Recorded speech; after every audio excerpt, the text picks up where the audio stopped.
आज हम लोग करने जा रहे हैं rearrange array element by sine.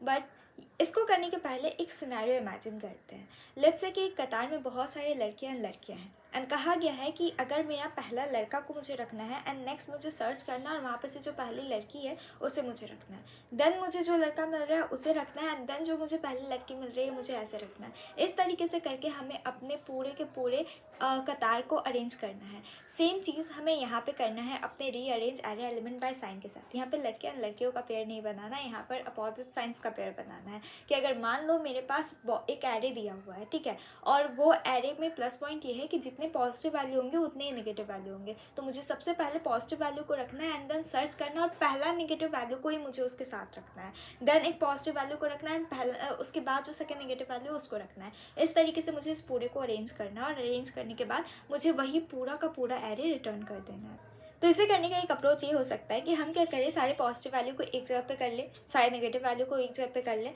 And then इस तरफ से एक पॉजिटिव वैल्यू लें और इस तरफ से एक नेगेटिव वैल्यू लें और अपडेट करते जाए। तो मुझे पहले से ही पता है कि मेरा जो भी कोई एरे दिया होगा उसमें से आधा वैल्यू पॉजिटिव होगा और आधा वैल्यू नेगेटिव होगा। तो एक एरे पूरा पॉजिटिव के नाम का बनाना जिसमें लेंथ पूरा का पूरा रखना कोई सेंस नहीं बनाता है, इसलिए मेरा जो लेंथ होगा वो नम्स डॉट लेंथ बाई 2 के इक्वल होगा एंड सेम विथ नेगेटिव के साथ होगा। दोनों का साइज़ को इम्प्लीमेंट करना भी इस कोड को थोड़ा इफ़िशिएंट बना रहा है क्योंकि यहाँ पर हम लोग स्पेस को वेस्ट नहीं कर रहे हैं। नेक्स्ट हम लोग का एक एरे चलेगा 0 से लेकर के नम्स डॉट लेंथ तक। इस एरे में जो मेरा 0 से लेकर नम्स डॉट लेंथ तक चल रहा है, इसके बीच में अगर कोई वैल्यू 0 से छोटा है इसका मतलब है कि वो नेगेटिव वैल्यू, और 0 से बड़ा है इसका मतलब है वो पॉजिटिव वैल्यू है। तो जो वैल्यू 0 से बड़ा होगा उससे मैं पॉजिटिव वाले एरे के भीतर डाल दे रही हूँ और जो वैल्यू नेगेटिव होगा उसे मैं नेगेटिव वैल्यू के अंदर डाल रही हूँ। और पॉजिटिव और नेगेटिव को ट्रैक करने के लिए मैंने के एंड एल नाम का 2 वेरिएबल बनाया है, तो उन दोनों को इंक्रीमेंट करते जा रही हूँ साइड बाय साइड।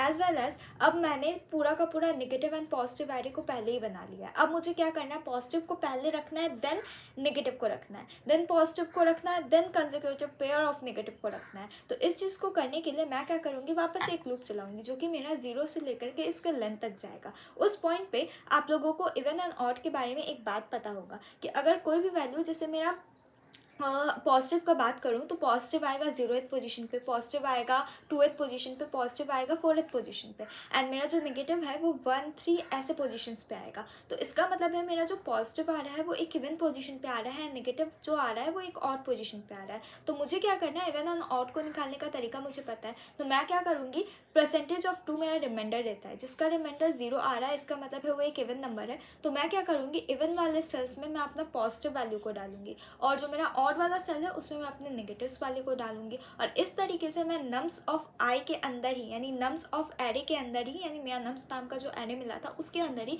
मैं साथ ही साथ चेंज कर दूंगी। ठीक है, तो नम्स के अंदर ही मेरा सारा चेंजेस अपेयर हो जाएगा एंड मैं उसी नम्स को रिटर्न कर दूंगी। तो इस तरीके से हम लोग का जो कोड है वो सबमिट करने के बाद अंडर 5 मिलीसेकेंड्स रन कर जाएगा। मुझे बहुत अच्छे से पता है कि ये तरीका मोस्ट ऑप्टिमाइज तरीका नहीं है in terms of space complexity, लेकिन स्टार्टिंग में सोचने के लिए हम इस तरीके से सोच सकते हैं और इस तरीके से कोड कर सकते हैं। ये हमारे इनिशियल बिल्डिंग ब्लॉक्स को बिल्ड करने के लिए बहुत अच्छा तरीका हो सकता है। इजी अप्रोच है, पर अगर आप लोग इससे भी अच्छा अप्रोच सोच पा रहे हैं तो प्लीज़ डू कमेंट।